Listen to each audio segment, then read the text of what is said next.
President U.S.A is forced to reassess his faith in U.S.A put in motion a trifecta of trouble for the U.S.A administration. Washington. President U.S.A says he gains influence with world leaders by building personal relations with them. Pakistani. President Pervez Musharraf got a dose of that diplomacy at the White House last fall when U.S.A hailed him as a friend and a voice of moderation, supposedly.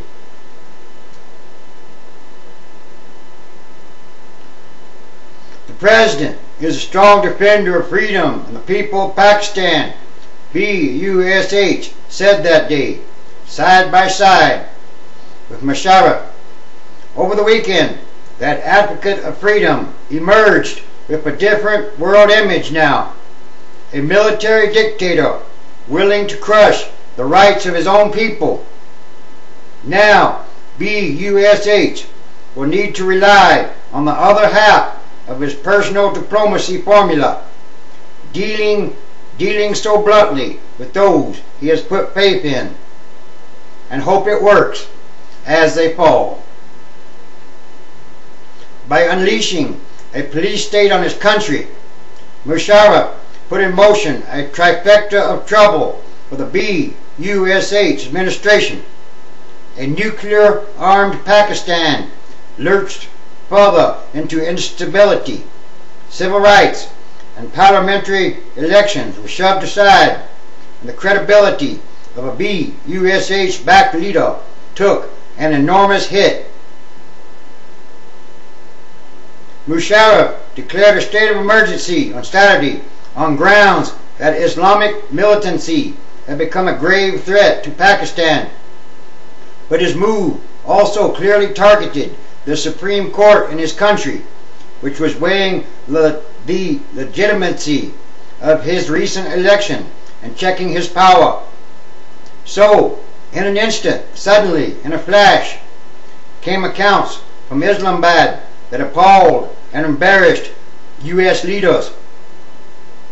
Police and soldiers rounded up the Pakistani president's rivals and dragged off protesters.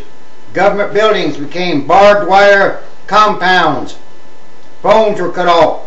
The independent media was censored.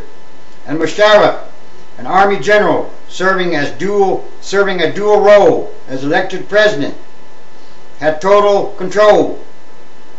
The crisis has revealed the limits of U.S.A.'s leverage.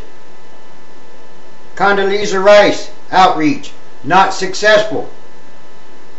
His top diplomat, Secretary of State Condoleezza Rice, had implored Musharraf not to suspend the Constitution and invoke emergency rule.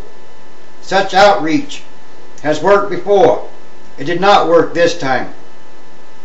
On Sunday, the second day of the crisis, U.S.A.'s team showed public signs of reassessing its options.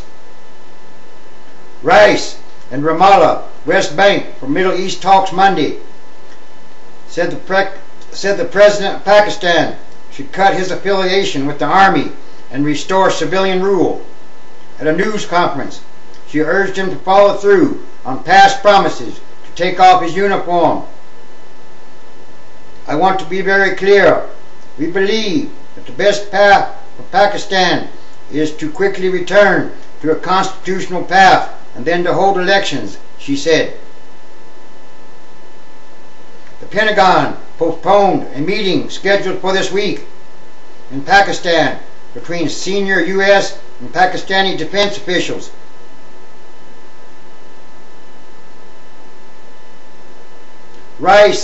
Condoleezza Rice said that the U.S. government was now reviewing billions of dollars in aid to Pakistan, but even there are limitations. U.S. aid supports Pakistan military. Most U.S. aid to Pakistan goes toward military support. The U.S. counts on Pakistan to help capture Al-Qaeda operations and provide intelligence. We're obviously not going to do anything that will undermine the war on terror, said Gordon Jandro, a spokesman for BUSH. Making matters worse, the parliamentary elections in Pakistan, considered by the U.S. to be a genuine step toward democracy in Pakistan, has long been scheduled for January. They now may be delayed up to a year. Let's not be delusional about the U.S. government's influence. This is a huge, complex country, and most everything is going to happen outside of our play, said Rick Barton, a Pakistan expert at the Center for Strategic and International Studies. By putting military rule ahead of the rights of his people, Musharraf has presented BUSH with a test of sincerity of his freedom agenda, Barton said. Let's just accept that Musharraf's probably going to go down. He's going to fall, he said. Let's just do the right thing and be seen by the Pakistanis as holding true to our own values and principles. Musharraf has clearly moved from being a force of moderation to being somebody who's more of a self-serving leader, out of control. Another hopeful scenario in the U.S. view is that Pakistan's emergency states ends fast, a setback, but not a devastating one. Democracy is still the path the Pakistanis want, Jandro said. This is a detour. Joseph Cirincione, a nuclear security expert and senior fellow for the Liberal Center for American Progress, said that there are few good American policy options in Pakistan.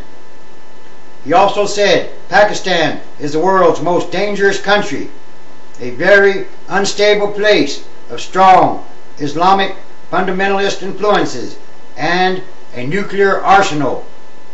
Who gets the nuclear weapons? If the president of Pakistan falls, yes, that's a very dangerous place. This is not good. If the government falls, if the army splits, who gets the weapons? The nuclear security expert said, who gets the material for the weapons? Who gets control of them? Who gets the scientists who know how to build the weapons? Pakistan could go overnight from a major non-NATO ally to our worst nuclear nightmare ever. Musharraf came into power in a coup in 1999. He became an ally of BUSH's after the September 11th attacks and has helped coalition forces battle Al-Qaeda and the Taliban until now. Nope, it's not looking good. Musharraf is losing whatever is left of his power and legitimacy. And without legitimacy, you can't do anything against terrorism, said a counselor for the French embassy in Pakistan. Pakistan has received more than $10 billion since 2001 from the United States. What happens to all the weapons? Yes, and the nuclear weapons too. This is a sign of the last days.